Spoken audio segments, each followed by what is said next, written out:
sería una epífisis y la otra. Miraremos la región del foramen intervertebral, que tiene forma de cabeza de caballo.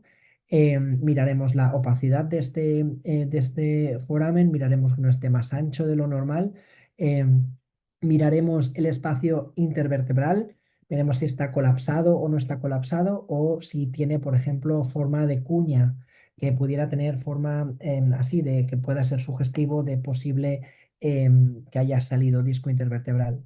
Miraremos las endplates, miraremos las epífisis rostrales y caudales, miraremos que, pues, si hay esclerosis, si hay lisis, y miraremos, muy importante también, los procesos articulares. Miraremos que no exista lo que se llama una aplasia o hipoplasia, que sería una displasia de los procesos articulares o rostrales o caudales, suelen ser caudales.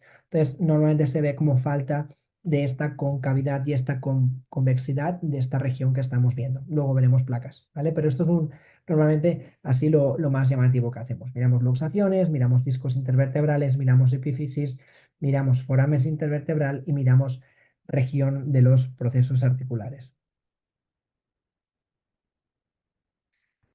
Entonces, en estas radiografías, yo os he puesto, ahora iremos patología o enfermedad por enfermedad, pero he puesto estas 4 placas en donde, pues, en esta de aquí, si os fijáis, lo que vemos sobre todo es el falta del contorno de lo que sería la parte ventral de los cuerpos vertebrales. Existe esta región irregular, heterogénea, que está en el suelo o por debajo de lo que serían las vértebras, pero aquí todavía las epífisis no están tocadas, ¿vale? O sea que este igual sería un inicio, creo que esta era una miositis con una discospondilitis, pero veis que aquí ya hay algo raro en esta placa. Aquí tenemos un cachorro porque seguimos viendo las líneas de crecimiento, pero vemos que existe esta luxación en esta región de aquí. En esta placa de aquí, pues sobre todo lo que más me interesa a mí es que existe una vértebra transicional, es decir, esta vértebra de aquí, que yo no sé ahora mismo si es T13, esta de aquí, que le falta una costilla, o es L1 que tiene una costilla. Esto es lo que se llama una vértebra transicional, que ahora hablaremos de ella, pero es muy importante para mí. ¿Por qué? Porque a la hora de operar yo tengo que saber guiarme en función de las costillas de cuántas hay, sobre todo además porque la hernia se encuentra en el sitio donde se encuentra la vértebra transicional. Pues esto es 7, 6, 5, 4, 3, 2, 1. L1 tiene costilla, ¿vale? Esto es normalmente lo que pasará. Pero bueno, que simplemente que tiene vértebra, que existe una vértebra transicional. Entonces, de nuevo, ¿no? ¿Qué vamos a mirar ahora? Vamos a mirar malformaciones congénitas, vamos a ver enfermedades inflamatorias infecciosas, vamos a ver tumores, vamos a ver fracturas y luxaciones, vamos a ver posible sugerencia de disco intervertebral y posibles cambios degenerativos. Y simplemente, pues existe este paper que está muy bien hecho, está hecho por un compañero español, que, bueno, dice que como de común es ver anomalías con placas y con tags. Dice que las placas sirven, pero que obviamente el tag es mejor. Pero bueno, que aquí ya tienes un paper que te dice que las placas sirven como un método de screening de determinadas enfermedades. Bueno, vamos a hablar ahora de luxación alantoaxial. La luxación alantoaxial, sabéis que existe, bueno, normalmente cuando vemos una placa con luxación alantoaxial, se define como un aumento de la distancia que vemos entre lo que sería la apófisis espinosa de C2 con respecto a la parte dorsal o a la dorsal del atlas, ¿no? Es un aumento de la distancia con un desplazamiento dorsal del axis. Esto es normalmente como se suele definir una placa de subluxación alantoaxial.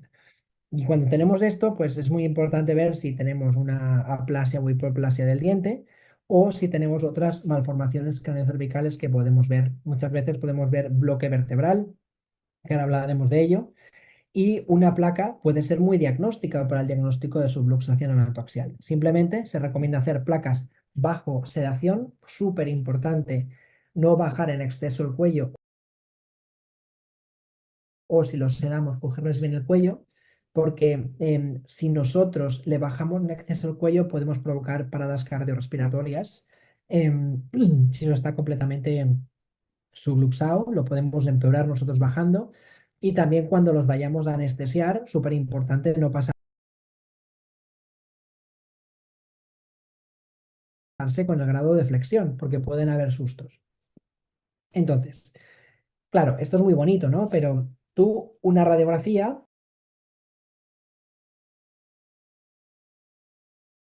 han dicho, bueno, pues vamos a ver cuáles son las medidas objetivas que me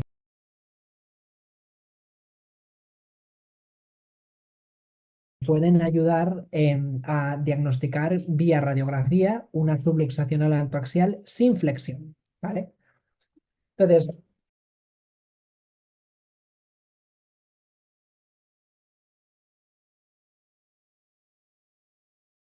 lo que hacen, es súper interesante este paper, lo que hacen es que de una perdón, de una articulación axial miran diferentes medidas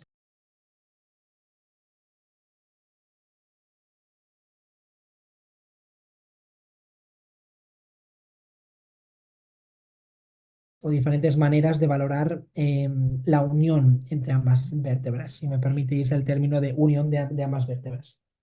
Entonces,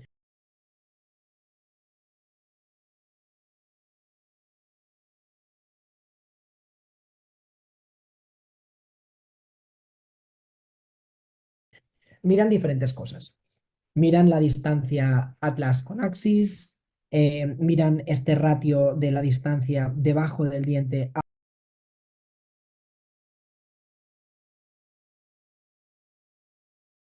hacia arriba del diente, miran el ángulo entre C1 y C2 y miran también, bueno, miran una ratio diente-cuerpo vertebral, pero para ellos lo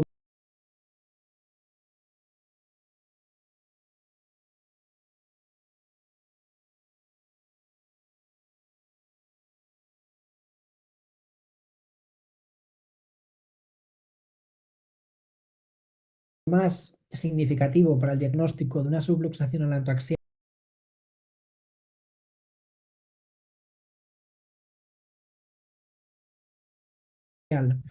con un animal que no flexionemos la cabeza sería lo que sería el overlapping o el sobreposicionamiento entre C1 y C2.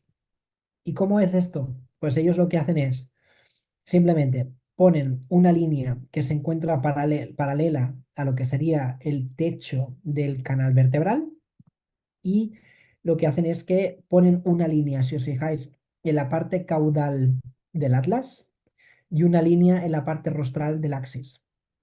Y si esta distancia es mayor a 1,55, es muy sugestivo de tener una subluxación anafaxial.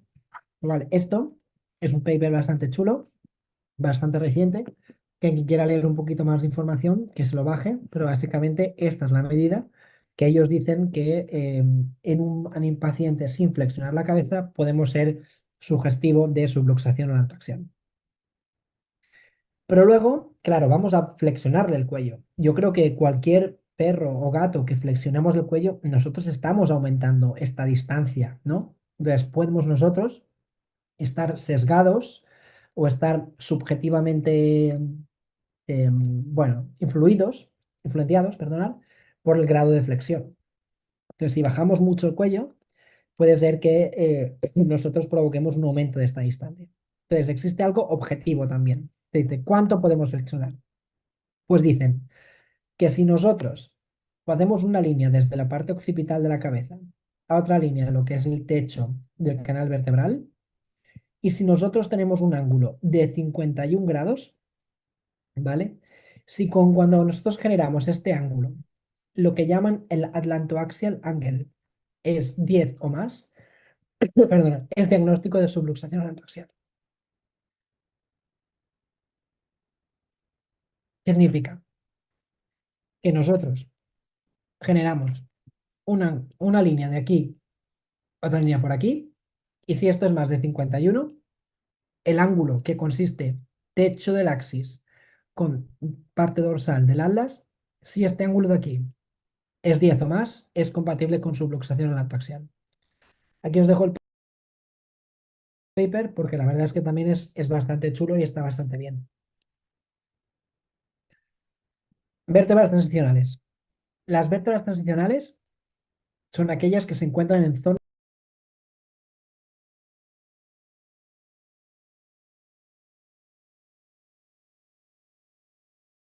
de transición, que se encuentran entre dos puntos. Se encuentran entre la región toracolumbar, o lumbosacra o cervicotorácica y tienen características de ambos segmentos espinales. Las típicas son las regiones toracolumbares y es muy importante porque pueden generarnos confusión a la hora de operar. Y las lumbosacras pueden predisponer a que se generen caudas de quinas. De hecho, en los perros y en los gatos que tienen vértebras transicionales lumbosacras, se ha descrito que pueden tener más predisposición a lo que sería la estenosis degenerativa lumbosacra. De hecho, los pastores alemanes pueden desarrollar signos clínicos hasta 2 años antes en la región de la cauda equina cuando tienen una vértebra transicional en la región lumbosacra. En los gatos lo mismo y en los pastores alemanes se ha visto incluso un componente genético.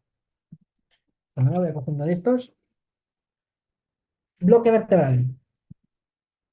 El bloque vertebral significa que tenemos un fallo en la segmentación de las vértebras durante el desarrollo y tenemos dos vértebras que se encuentran completamente fusionadas. Pueden fusionarse en diferentes partes, pueden fusionarse a nivel del cuerpo vertebral,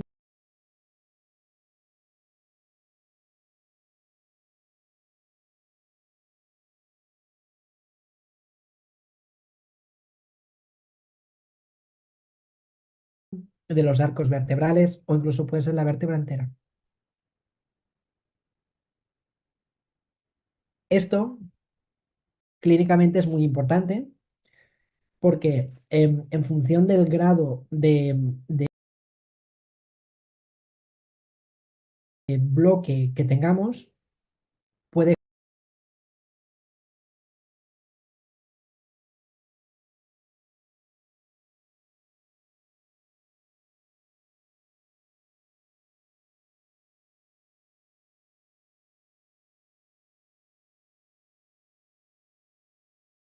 generar lo que se haría como un efecto dominó, es decir, que sufran los discos rostrales y los discos caudales al bloque vertebral. Y tengamos cambios degenerativos, como probablemente aquí que veis este disco que parece que está calcificado, porque quizás esta vértebra está ejerciendo mucha más presión o está cambiando la biomecánica de la columna normal y está provocando mucha más tensión en la región, en esta región de aquí. Y genera una degeneración discal mucho más rápida de lo que tocaría. La hemivértebra. La hemivértebra es un fallo en la formación de parte de esta vértebra. Las causas son desconocidas, pero se plantean un montón de causas, tipo problemas de vascularización, defectos genéticos, problemas teratogénicos que afectan al cartílago de crecimiento de la propia vértebra. Recibe múltiples nombres como vértebra mariposa y sabes que es súper común en las razas que tienen la cola tipo, tipo un tornillo, ¿no? Tipo así, un bulldog francés. Lo más importante es saber si esto es totalmente incidental o se encuentra asociado a signos neuro. Ahora hablaremos de cómo saber cuándo puede estar relacionado a signos neuro o no. Pero existen muchos problemas que pueden ser secundarios de estas hemivértebras, como por ejemplo la presencia de divertículos aracnoideos, de quistes aracnoideos, de la presencia de siringomielia. Recordar que la siringomielia es acumulación anómala de líquido cefalorraquídeo en el parénquima de la médula espinal, más o menos canal central, y esto es porque no fluye correctamente. Y puede provocar una atrofia focal también de la médula espinal si el canal vertebral está muy estrecho como consecuencia de la anomalía vertebral congénita. Para el diagnóstico de la hemivértebra, es verdad que una radiografía nos basta, pero es muy importante ver el parénquima de la médula espinal. En este caso, yo creo que lo mejor sería hacer una resonancia magnética, porque el año, bueno, yo he visto algún caso en donde se ha hecho una mielografía y como si hubiera un diverticular aracnoideo, la probabilidad de empeorar por culpa de la mielografía es mucho más alto si tengo un diverticular aracnoideo. ¿Por qué? Porque pues tenemos una cavidad que está llena de líquido, que estamos forzando nosotros metiendo líquido y puede que empeore más si tengo un problema de tipo un diverticular aracnoideo. Entonces yo creo que si tenemos una hemivértebra, lo más importante sería hacer una radiografía, obviamente, tengo el diagnóstico, un TAC y luego una resonancia magnética, intentando evitar en estos casos eh, la mielografía. Existe este paper que habla de las semivértebras. La verdad es que es un paper de Rodrigo que es excelente y es muy chulo, que intenta describir las semivértebras, ¿no? De hecho, bueno, lo que hablamos antes, la hemivértebra quizás es un término que no es correcto, porque decir hemivértebra significa que te falla media vértebra y no es verdad, porque no te falla media vértebra. Existen diferentes tipos de hemivértebras, como veis en la imagen derecha. Si esto es una vértebra normal, existen, pues como veis aquí, todos estos tipos de hemivértebras. Cuando tenemos una aplasia ventral, tenemos una hemivértebra dorsal. Y como veis, pues se nos monta la vértebra entre las otras dos vértebras adyacentes. Si yo tengo una hipoplasia ventral, es decir, que es más pequeñita de lo normal, tenemos esta forma de, como de cuña de la vértebra. Después podemos tener aplasias laterales, que se nos manifiesta en hemivértebras laterales. Podemos tener hipoplasias laterales o lo que serían casi las peores, ¿no? Que sería una, una aplasia ventrolateral, que tengo una hemivértebra dorsolateral. Entonces, se ha visto, perdonad, y las vértebras mariposa es cuando tengo una aplasia de la parte ventral y medial de la vértebra. Entonces, es así y se me forma clínicamente o en la radiología así. Se ha visto que de T7, T8 y T12 son las más comunes y que las que clínicamente normalmente suelen producir sintomatología clínica es la hemivértebra dorsal, esta de aquí, y la hemivértebra dorsolateral, que es la que más produce compresión de la médula espinal.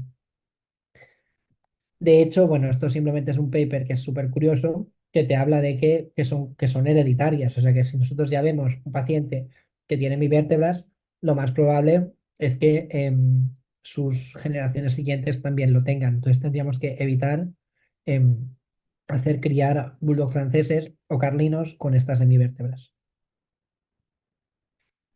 De hecho, este artículo es súper curioso porque, vale, tengo una hemivértebra, como consecuencia de mi vértebra, yo tengo una desviación de la posición normal de la columna y tengo cifosis o tengo escoliosis. Entonces, en bulldog franceses, ¿cómo de significativo es tener una cifosis, una escoliosis, ¿no? Y qué síntomas, o sea, qué consecuencias en un futuro puede tener el ser escoliótico o el ser cifótico?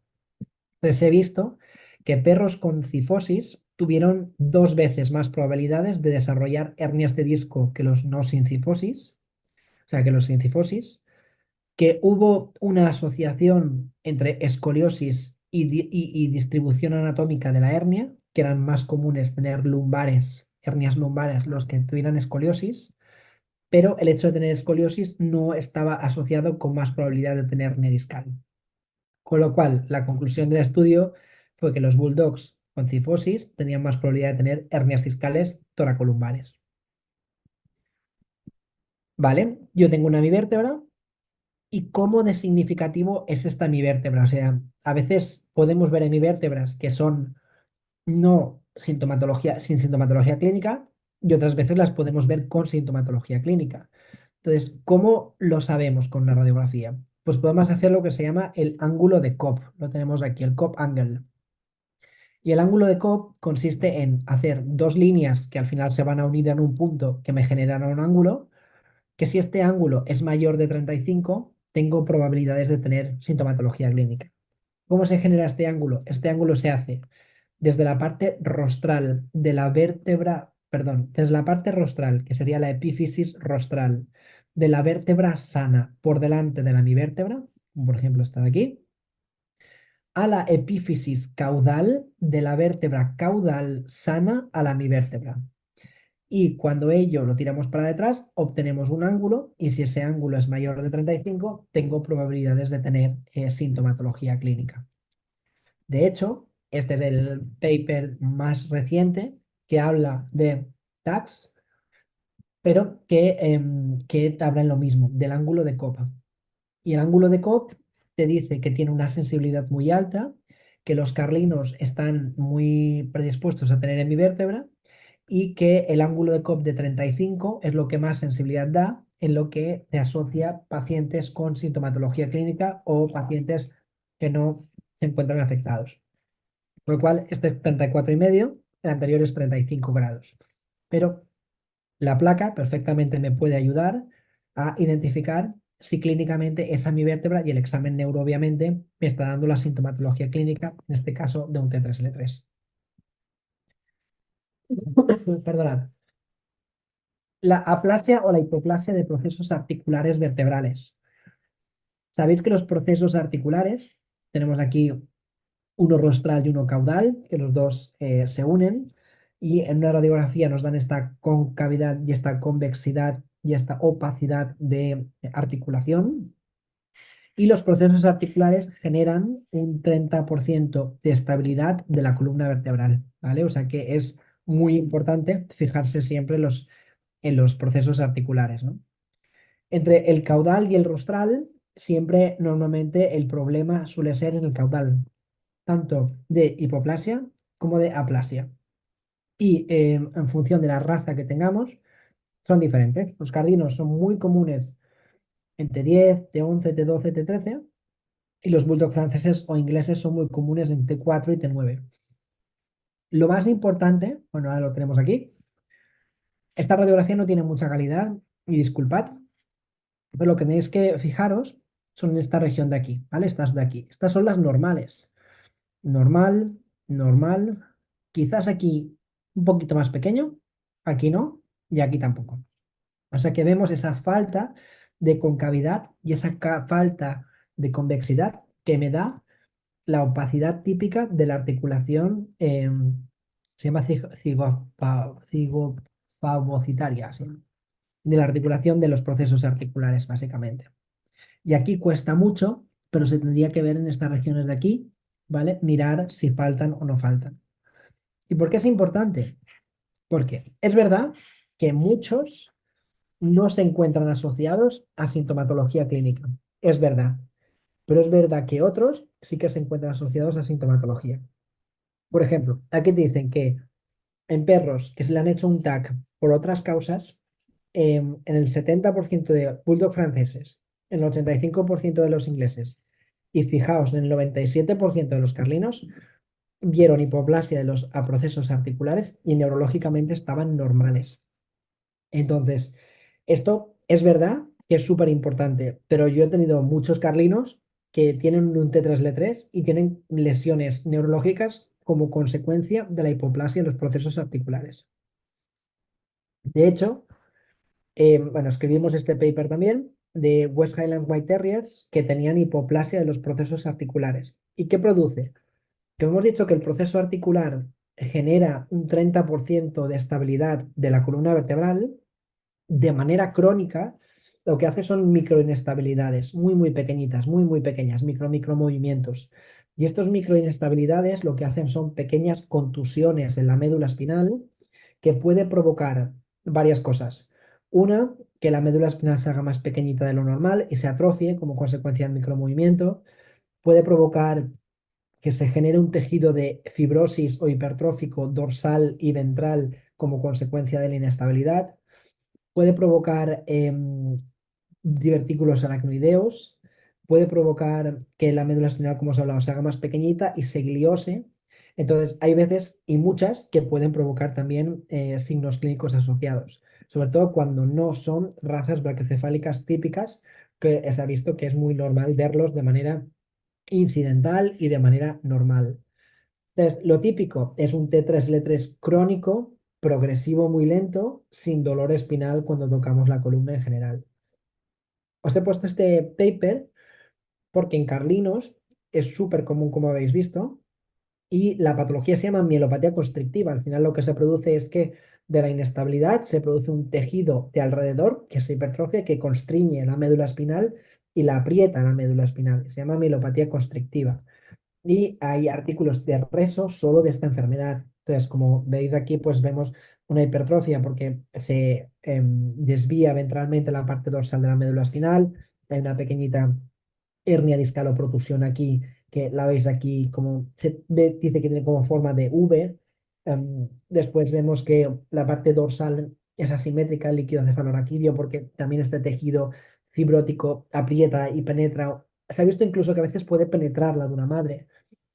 Entonces, esto, la verdad es que la patología suele ser fijación más o menos la laminectomía dorsal a veces, pero bueno, simplemente que es muy importante fijarse que una radiografía puede ser sugestiva de que ya veamos algo en los procesos articulares. Si tenemos una enfermedad crónico-progresiva, puede ser que venga de esto.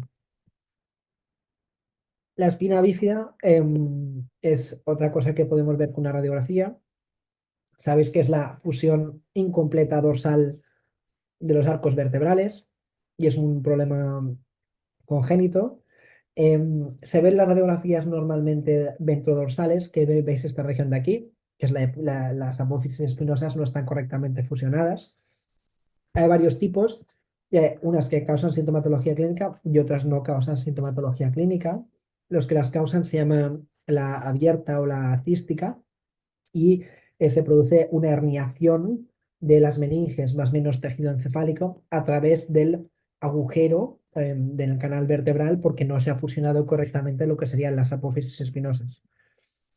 Este artículo, que es de un gran compañero de Sergio Ródenas, la verdad que si queréis leerlo, ha sido el primero en describir los outcomes en perros con espinas bífidas y con meningomieloceles o meningoceles, es decir, herniaciones de las meninges más o menos tejido encefálico en perros con espinas bífidas, que muchas veces también podemos palpar cosas subcutáneas o ver un pequeñito bulto y pudiera ser sugestivo de esto.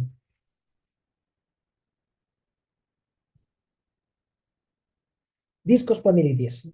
Las discospondilitis, sabéis que son enfermedades de los cartílagos epifisarios y el disco intervertebral. Em, la infección puede llegar a la columna vertebral de diferentes maneras. Sabemos que es vía hematógena, pues, de las más comunes. Infecciones urogenitales, ¿no? Y miramos infección de orina siempre, abscesos, heridas abiertas, infecciones del tracto respiratorio y cavidad oral. O siempre también después de cualquier cirugía, nosotros lo tenemos que considerar, pues cualquier procedimiento quirúrgico que haya pues, sido invasivo en el cuerpo, ¿no? Uno de los puntos súper típicos de discospondilitis es la región L2, L3, L4 más o menos, que es donde se inserta el pilar del diafragma, porque es el sitio típico de migración de cuerpos extraños a través del pilar del diafragma, se insertan en el suelo de lo que sería el canal vertebral o del paquete muscular y ahí es muy, muy típico de infecciones. De hecho, la foto inicial, aquella que habéis visto, que se veía rugoso o miositis en la parte ventral del canal vertebral, era un perro con un cuerpo extraño, una espiga que había migrado en la parte ventral del canal vertebral a través del pilar del diafragma. Los signos clínicos son muy variables, desde fiebre, dolor, cojera, anorexia, dolor abdominal. Y los signos neuro de déficits, normalmente una discospondilitis como tal no produce déficits, produce dolor, produce disconfort, produce reticencia a caminar, a saltar, cojeras, eso mucho dolor, pero el signo neurodéficit déficit proprioceptivo o paresia o ataxia te lo da cuando ya se afecta el parénquima espinal. ¿Y cuándo pasa eso? Pues cuando tengamos una subluxación o luxación vertebral, cuando tengamos un empiema epidural o cuando tengamos una meningomielitis por contacto, ¿vale? Entonces, ya digo, en general, os digo, en general, no una discospondilitis no